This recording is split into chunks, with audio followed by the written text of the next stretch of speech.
These are the last known images of Maple Batalia captured at SFU Surrey. She was a 19-year-old student in Surrey, British Columbia. And not long after this moment, an attack took place on the short walk from class to her parking spot. So what really happened that night? And why is this case about more than just one night? Maple Batalia was 19 years old at the time. She was a student at Simon Fraser University, Surrey campus, one of the busiest campuses in British Columbia, where thousands of young people come and go every day in a rhythm that feels completely routine. Maple was one of them. She was studying, making plans, and moving toward a future that still seemed clearly ahead of her. Outside of school, Maple was also involved in the arts and acting. She had appeared in film productions and was in the process of building her path in more than one direction at once.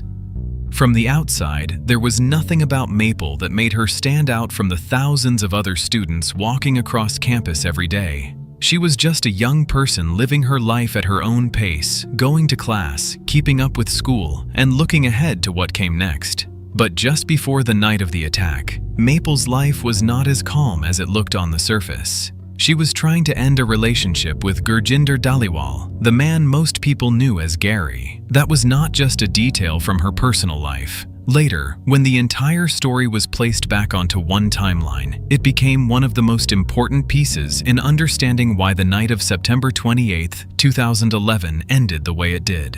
Maple and Gary had broken up in August 2011. According to media reports, the breakup happened after Maple learned that Gary had been unfaithful while they were together. For Maple, it was a decision to end a relationship that was no longer going in the right direction. But for Gary, the breakup did not mean it was over. After they were no longer together, Gary began contacting Maple constantly, calling and texting her from multiple phone numbers at a pace media sources described as reaching hundreds of times a day. Maple did not respond. She kept living her life, but Gary did not stop. 2 weeks before the night of the murder, Gary showed up at an entertainment venue where Maple was present. When he saw her standing near other men, he confronted them directly. That same night, he sent Maple more than 300 text messages.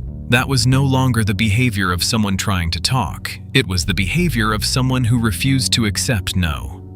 Then on September 24th, 2011, just 4 days before the tragedy, Gary showed up while Maple was having coffee with a male friend. When she refused to get back together with him, he pushed her to the ground right in front of that friend. Maple did not stay silent. She reported it to police immediately afterward. Gary was arrested. A no-contact order was issued, legally barring him from coming near her. But a piece of paper is not a wall. 4 days after that order was issued, Gary still found a way to appear exactly where Maple was. On the night of September 27th into the early morning of September 28th, 2011, Maple was at SFU Surrey for a late-night class. That was not unusual for her. Studying late, leaving campus after midnight, walking alone to her car, that was a very normal part of life for a student nearing the end of a semester. There was no reason to think that night would be different. But that night, someone was watching before Maple ever left the building. Gursimar Bedi, an associate of Gary's, had already been inside the campus earlier that evening.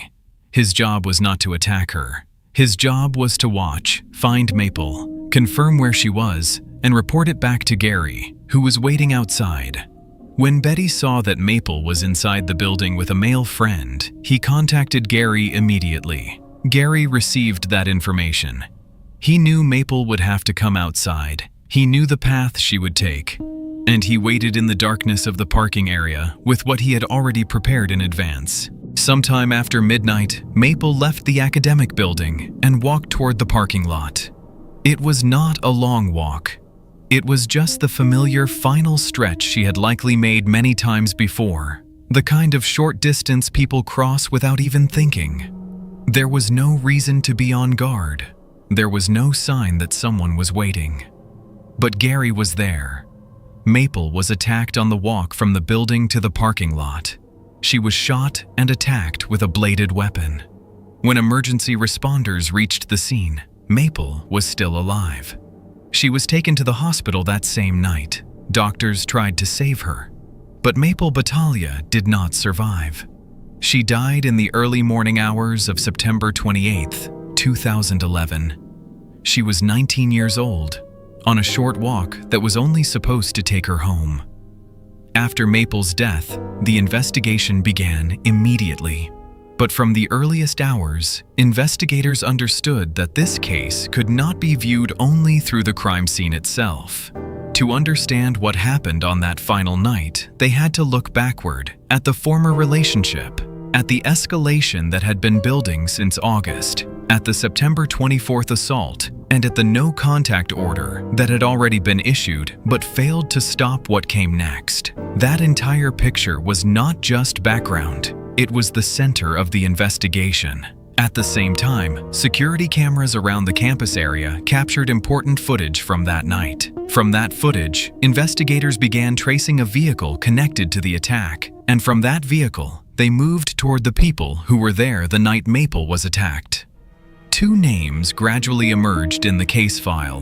Gurjinder Gary Dhaliwal, Maple's ex-boyfriend, who had been arrested just 4 days earlier for assaulting her and who was under a no-contact order at the time of the attack, and Gursimar Beatty, who had been inside the campus watching Maple before the attack took place and who had communicated with Gary that same night. From those two names, the investigation began to take a clearer shape. This was not a random attack. This was a planned attack, with someone watching, someone waiting, and a chain of actions that had been set in motion beforehand. The investigation did not end within a few days.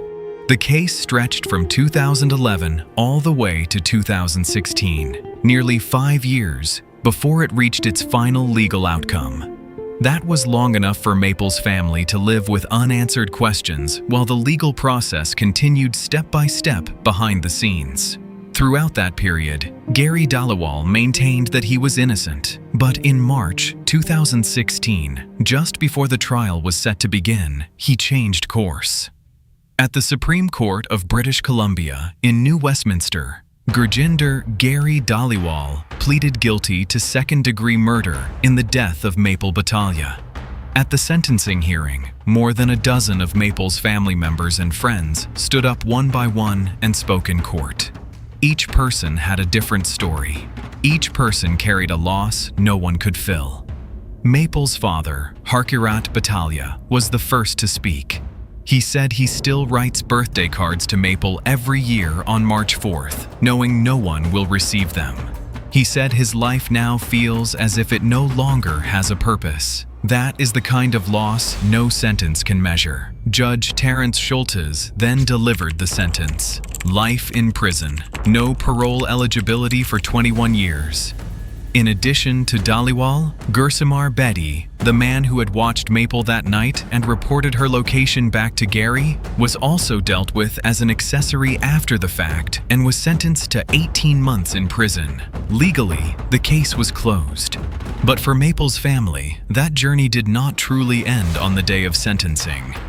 In 2019, City News Vancouver reported that Maple's family was upset to learn that Dhaliwal had been temporarily allowed out under supervision on humanitarian grounds, a small detail that showed that for those who lost Maple, this case was never just a file to be closed. Looking back at everything that happened, there is one point that experts on intimate partner violence still often raise when discussing the Maple Batalia case. Maple recognized that the relationship was no longer safe. She ended it.